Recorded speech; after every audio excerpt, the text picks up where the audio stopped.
Saludos, bienvenidos a otro jueves de Hablando de Frente a las 7:30 de la noche por Canal 21 Next TV. Recuerden que cuando aquí no nos pueden sintonizar, estamos en las redes de YouTube de Vallarino, Panamá y de Next Noticias. Hoy vamos a ir con temas políticos y jurídicos, empezando con la designación que se acaba de hacer sobre Anel Bolo Flores como Contralor General de la Nación, a quien quiero felicitar. Lo conozco, a criterio mío, la mejor designación dentro de las opciones presentadas en la Asamblea.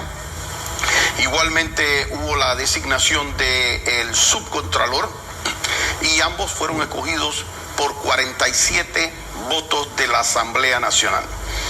Nosotros tenemos que estar claros que estamos en una democracia y dentro de esa democracia es la Asamblea quien le toca designar.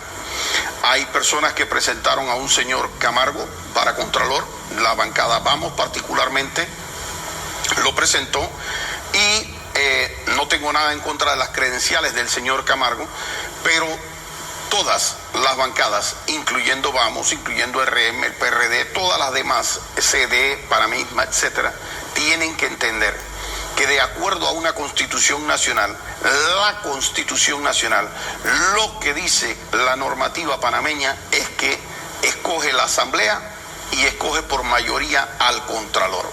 En este caso, 47 votos de los que están ahí le tocó a Anel Bolo Flores, y yo, que vi la lista entera de los postulados, no encontré alguien que me pudieran hoy decir a mí es mejor designación que él. Él es un empresario, igual que el subcontralor ha trabajado también en la empresa privada, y son personas que creo que saben y conocen muy bien, para poder tener el nivel de éxito que tienen en la empresa privada, lo que es la necesidad de optimizar los recursos. Esto no es un cheque en blanco al futuro contralor ni al futuro subcontralor.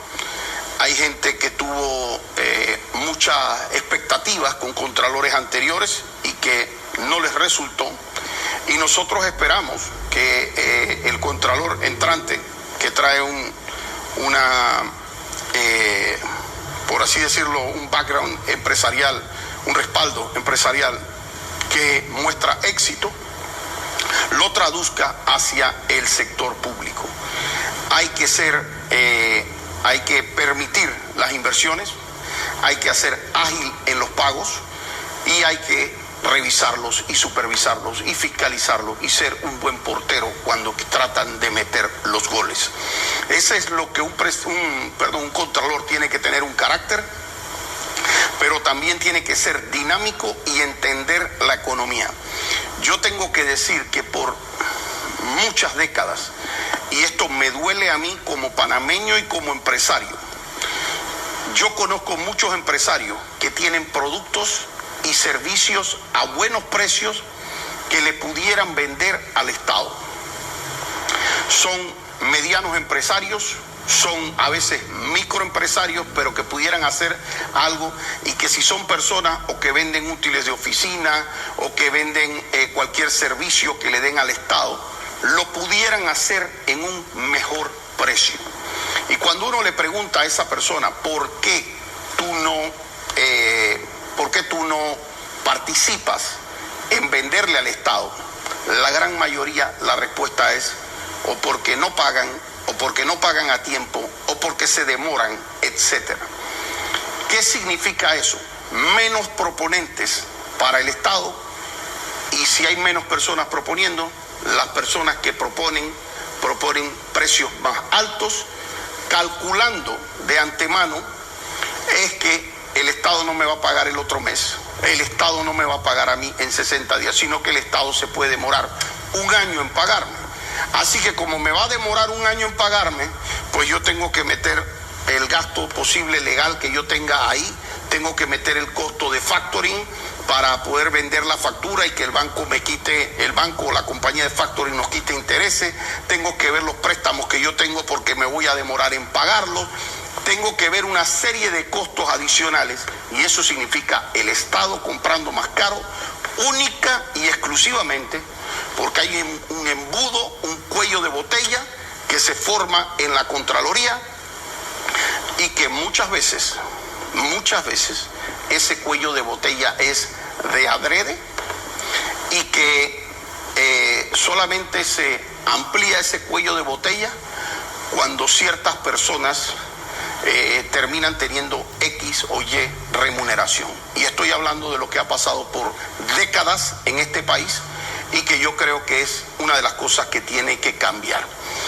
Así es que le doy mi felicitación a Bolo Flores, le deseo el mayor de los éxitos, porque si él tiene éxitos en sus funciones y le permite al país conocer sus capacidades y sus virtudes y no deja que se reflejen malos momentos en Contraloría, entonces pues el país va a salir ganando.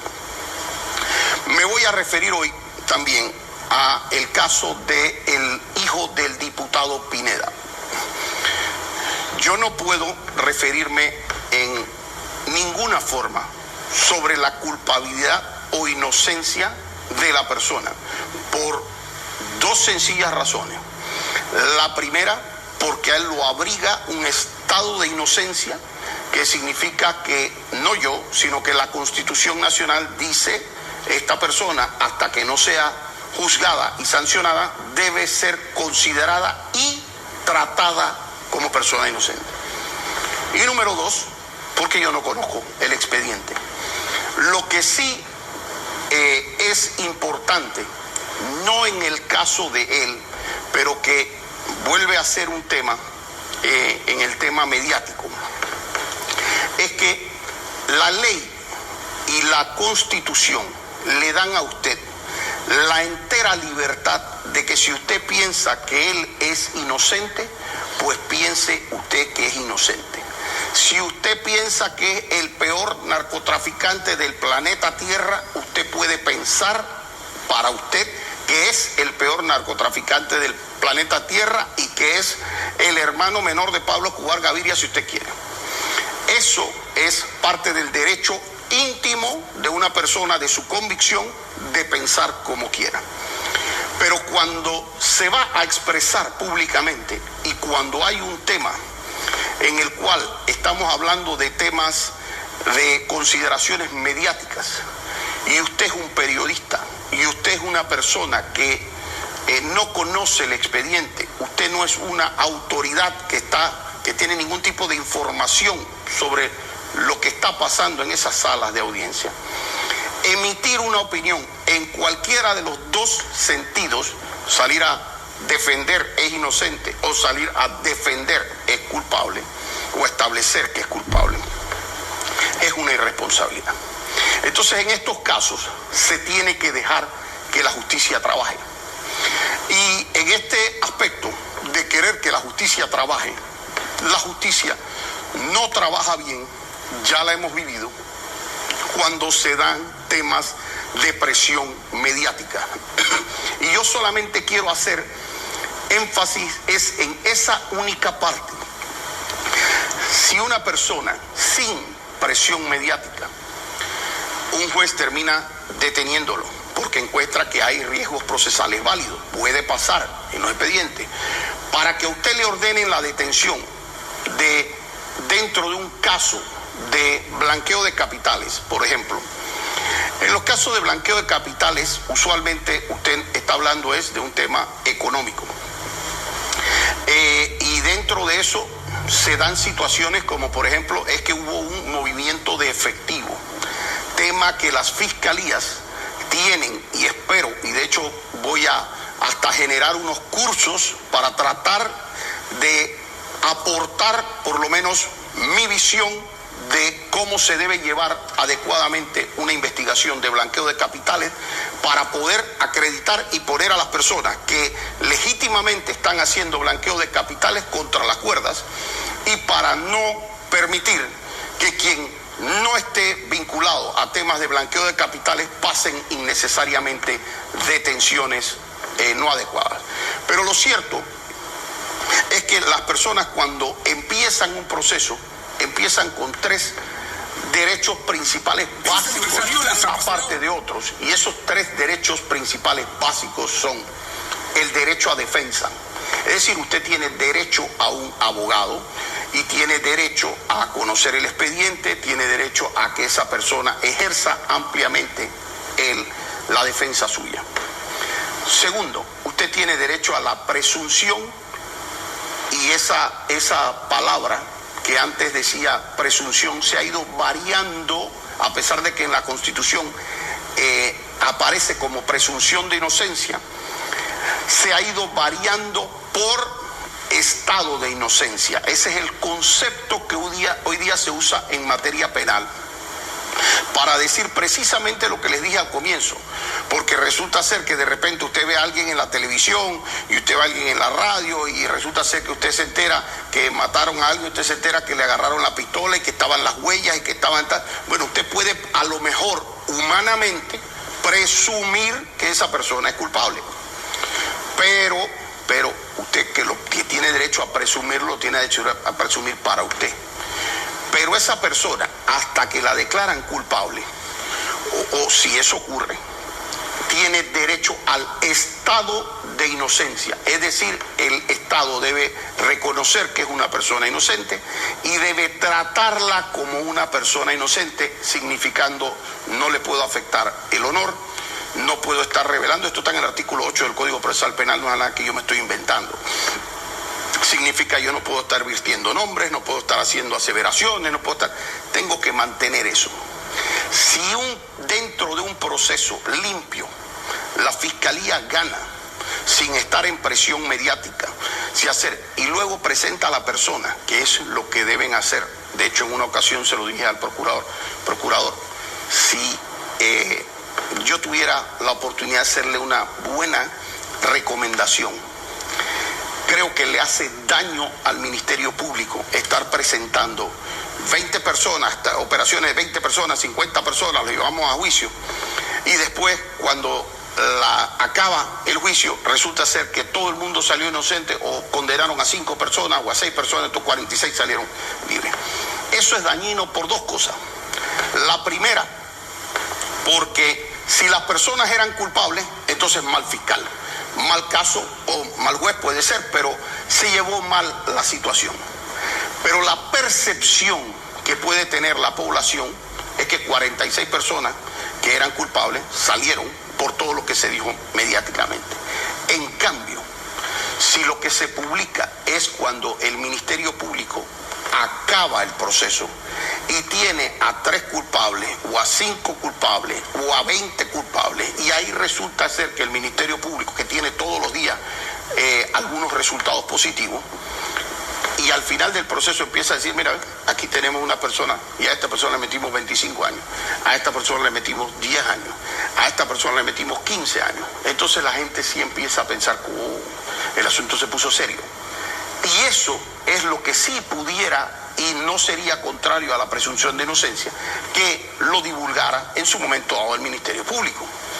Además, hace un daño divulgar antes, porque es que puede mandar el mensaje indebido y el mensaje totalmente contrario a lo que se busca. Agarran a 50 personas, dicen que todas están vinculadas a una organización, a una cuestión de blanqueo, la llevan unos meses, dicen que se blanquearon no sé cuántos millones de dólares, presentan carros, casas, etcétera, y después en el resultado resulta ser que toda esta gente salió libre. ¿Cuál es el mensaje que le estamos mandando a los jóvenes y demás con esto? ¿Tuviste la cantidad de plata que lavó esa gente y salió libre? El mensaje es indebido. ¿Por qué? Porque no se respetan conceptos que son del derecho penal, como es el estado de inocencia. ¿Qué debe pasar? Debe ser una persona, cuando entra a un proceso, se dice esa persona está siendo investigada por eso. Cuando usted lo investigan y esto pasa, inicia una investigación, a usted lo imputan y a usted le dicen, señor, yo a usted lo voy a investigar por el homicidio que ocurrió de tal persona, y lo voy a investigar a usted por el homicidio porque usted es el que estaba en el lugar de los hechos y usted le encontramos manchas de sangre en el pantalón y usted tal y tal cosa, y eso ocurrió a las 7 de la noche de tal día y tal cosa. Y usted en ese momento no debe ser considerado un asesino. Es un sospechoso para la fiscalía, que la fiscalía lo ha considerado tal nivel de sospechoso para ya levantarle cargos a usted y decirle te voy a investigar por eso. Ahora, resulta ser que si usted en su defensa resulta ser, hombre, claro que yo llegué ahí porque yo escuché gritos y mira, tengo testigos que yo estaba en la casa al lado cuando se oyeron primero los gritos y por supuesto lo fui a recoger y ahí quedé yo manchado de sangre, lo traté de ayudar y tal y cual y vi salir una persona por la parte de atrás y resulta ser que después usted logra aparecer las cámaras y las cámaras sí muestran que había una persona corriendo por la parte de atrás y usted dice, claro que yo tenía, el arma tenía las huellas mías porque yo cuando la vi ahí tirada, la agarré, la recogí, la puse allá. Y usted logra demostrar su inocencia. O porque usted dice, no, yo sí lo maté, pero lo maté porque esa persona me estaba atacando a mí primero. Mire, tenía un arma, era esa persona, peleamos el arma, yo actué en defensa. Y a través de los peritajes y todo se establece que usted actuó en legítima defensa. Y usted logra salir inocente, absuelto o sobreseído de eso. Entonces usted simplemente pasó a ser un sospechoso de eso. Si resulta ser, y esto es un tema que pasa mucho, y de hecho yo creo que va a haber que regular algo en esta materia. Pasa mucho que una persona lo agarran de repente con $15,000 encima, $20,000 encima, $50,000 encima, y inmediatamente la fiscalía dice blanqueo de capitales sin saber de dónde viene la plata. Si la plata es buena, mala, si viene de alguno de los 33 delitos o viene de otro delito o no viene de ningún delito. Y empieza a decir, blanqueo de capitales, vamos a detener a la persona, vamos a hacer este tema. Si bien la cifra no es común tener eso, se tiene que tener cuál es la cifra que se entiende que es ilícito tener. ¿Cuánto es que yo no puedo tener y sin tener un justificante, porque si no se va a entender que es un blanqueo de capitales? Y aquí valga hacer una distinción. Si usted va a Tocumen, ¿verdad?, usted casi que a diario va a tener reportes de empresarios, de gente que por diversas naturalezas maneja efectivo, como a veces lo manejan la construcción, como a veces lo manejan los casinos, como a veces se manejan pagos, como a veces en miles de situaciones se maneja efectivo y que no necesariamente viene de algo ilegal. Yo estoy de acuerdo que si lo agarran a usted con un montón de plata, estoy de acuerdo que inmediatamente se abra una investigación si usted no tiene los justificantes de eso. Pero sin que inmediatamente y al día siguiente, sin saber ni siquiera de dónde viene la plata, vengan de una vez las imputaciones, porque esto viene de crimen organizado, viene de narcotráfico, viene de peculado, viene de lo que sea, y se empiezan a inventar una serie de cuentos que después, cuando llegan al proceso, les termina haciendo daño a la fiscalía. Abra su investigación, llame a la persona, intente buscar las explicaciones, intente entender las explicaciones y verifique, porque si a usted le dicen, mire, lo que pasa es que esta persona recibió un pago aquí y mira, esto venía de tal forma, aquí está el justificante que había cambiado un cheque, había hecho tal cosa, tal, entonces usted no tiene que imputar a la persona, no tiene que hacerla pasar un mal rato, no tiene que detener a la persona porque usted pidió las explicaciones. En ciertos casos existen lo que se llaman riesgos procesales y esos riesgos procesales son el riesgo de la que la persona se fugue y no vaya al proceso o desatienda el proceso. Y ese riesgo, por eso el mayor consejo, cuando usted lo agarran a vincular a un proceso, el mayor consejo va a ser vete inmediatamente. Ya una vez que tu abogado, por supuesto, te lo aconseja y te leyó el expediente, vaya y notifíquele a la fiscalía y dígale a usted en la fiscalía dónde puede ser usted localizado y para qué lo tiene y cuál es el teléfono, el correo y la dirección, etcétera. Cuando lo citen en audiencia, vaya usted con su abogado a la audiencia, etcétera, porque eso le permite al abogado decirle al juez, señor juez, qué peligro de fuga. A mi cliente no lo habían ni citado, se enteró que había el proceso y ahí estaba en la fiscalía. Y estuvo, obviamente, ya estaba aportando pruebas y etcétera. El segundo riesgo procesal que hay es un riesgo que se le conoce como peligro de destrucción de pruebas o de evidencia.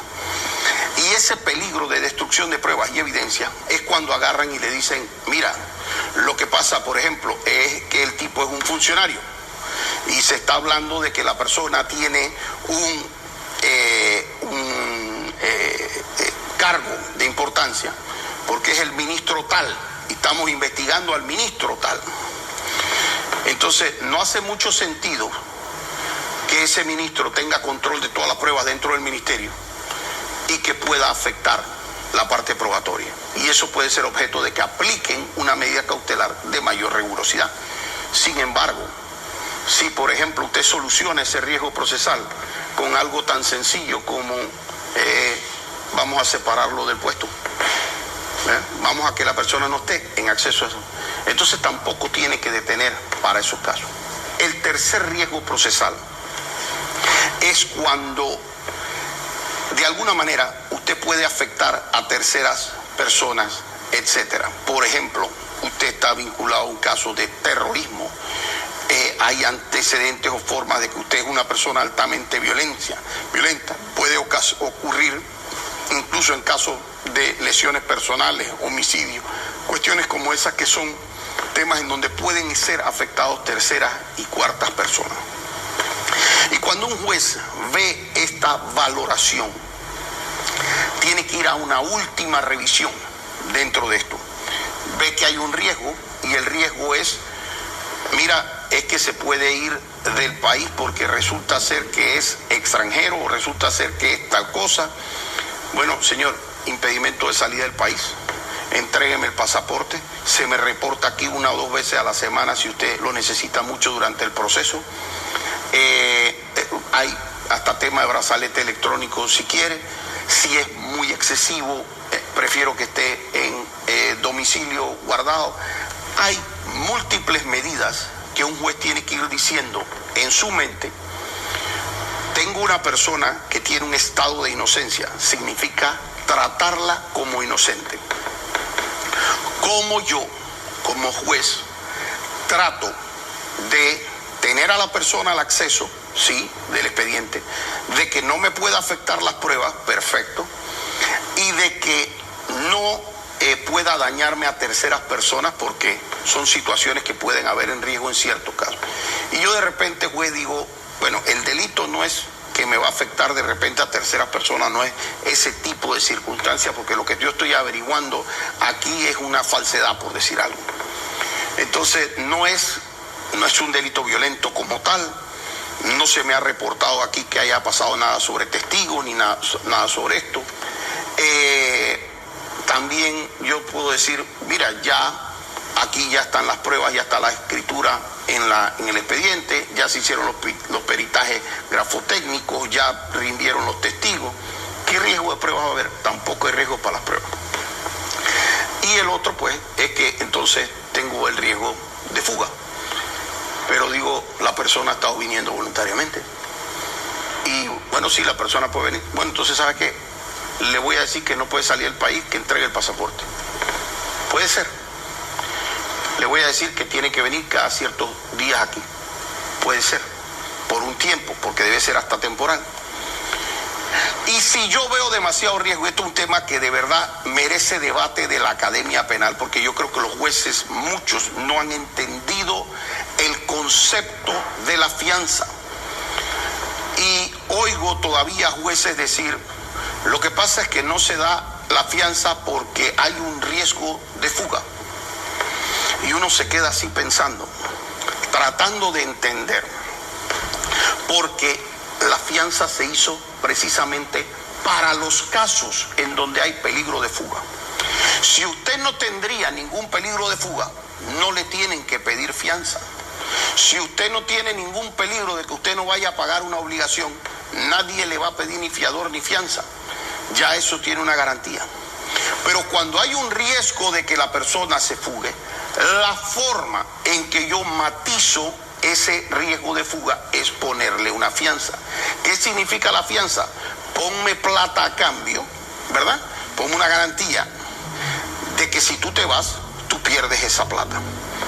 Y dependiendo de la persona, si yo le pongo una fianza de $5,000 y le va a parecer muchísimo, o si le tengo que poner, por el tipo de persona que es, le tengo que poner una de 5 millones o de 10 millones para que en verdad sienta, porque una persona de altísimo recurso,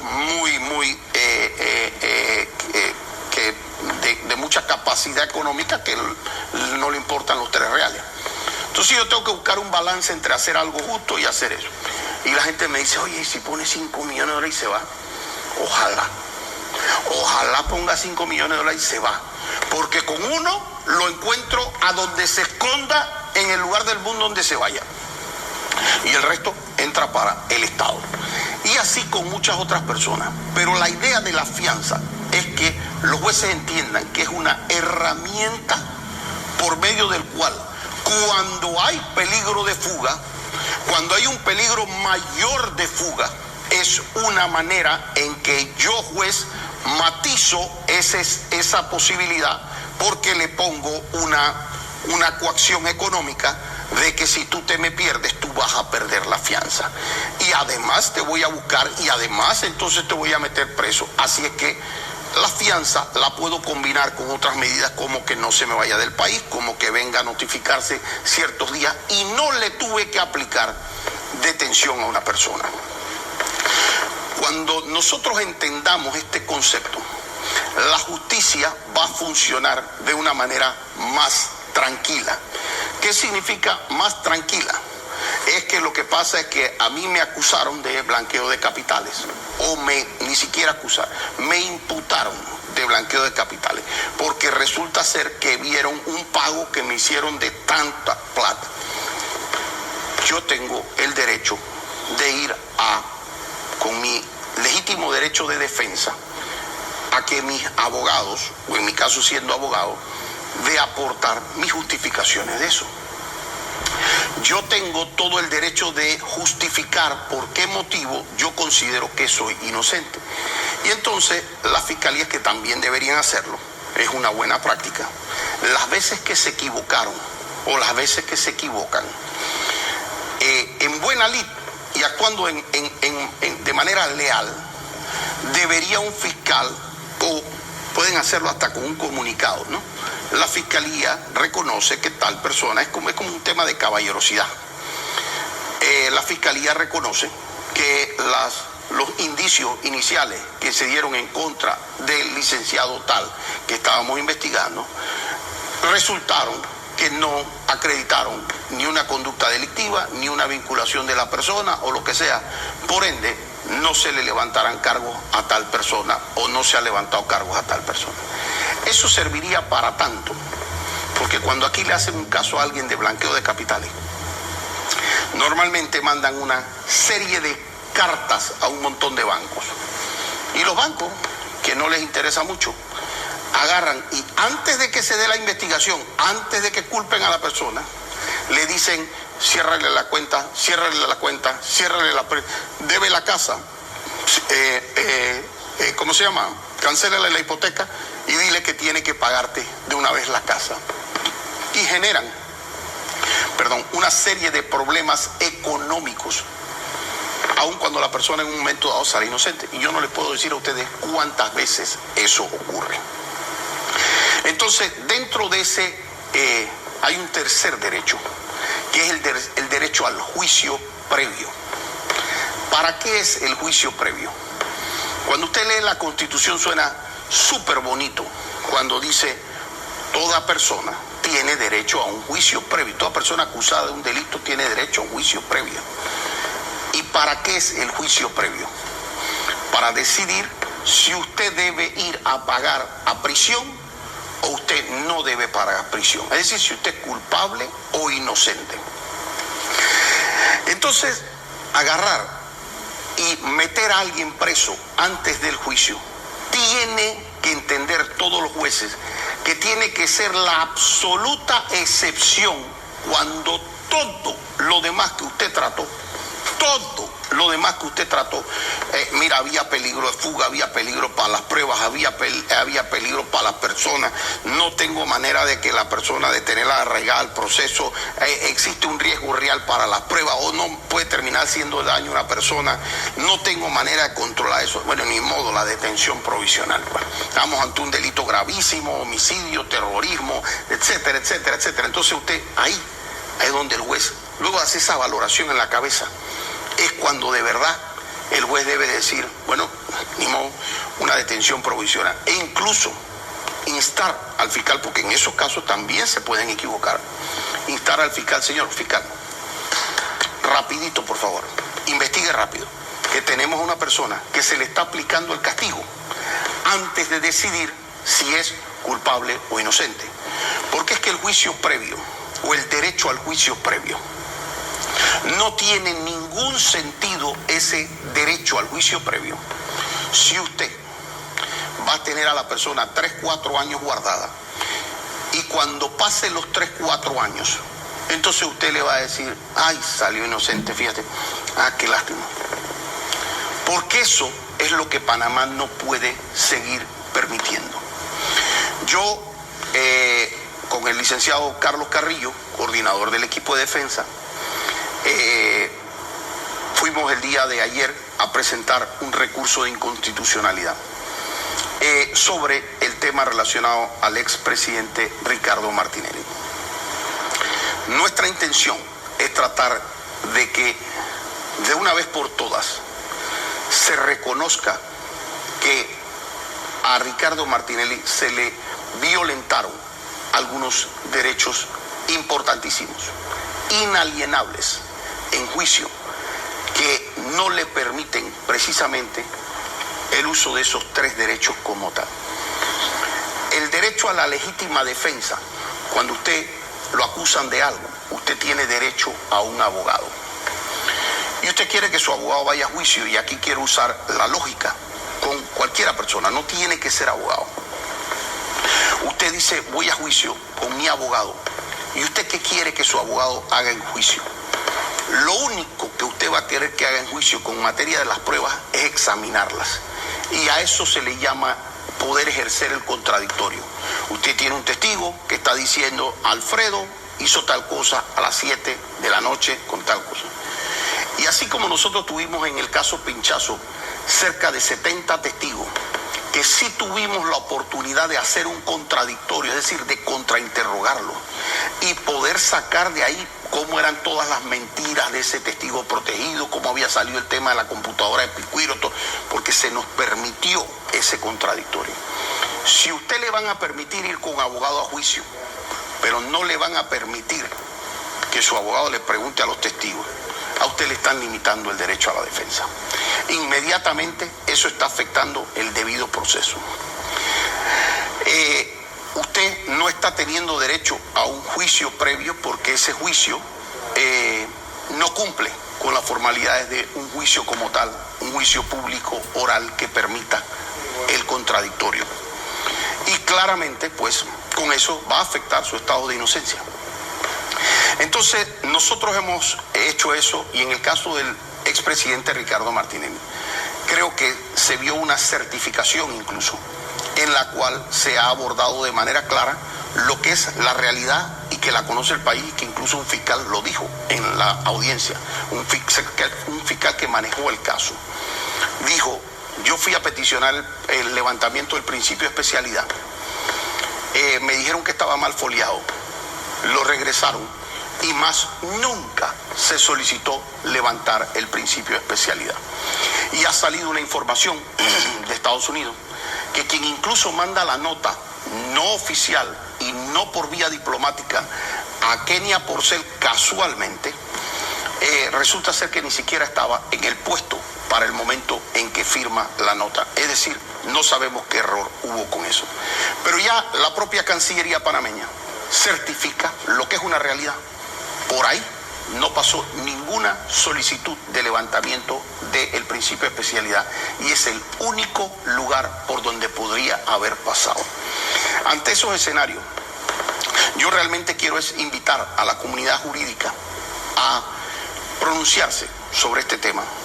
Quiero invitar de la manera más respetuosa a la Corte Suprema de Justicia a que le permita a este país tranquilidad, paz, pero sobre todo la confianza de que en Panamá se respeta un estado de inocencia, de que se respeta el derecho a la defensa y de que se respeta el debido proceso en todos sus conceptos, incluyendo el principio de especialidad. Tener eso como justicia en un país es lo que permite entonces temas de progreso. Me informan aquí que se nos ha acabado el tiempo, como es de costumbre que me pasa, pero viene este excelente programa con el que lo quiero dejar, de Mi Abuela Tiene Salsa, así que espero que no se los pierdan y los veo aquí el próximo jueves hablando de frente.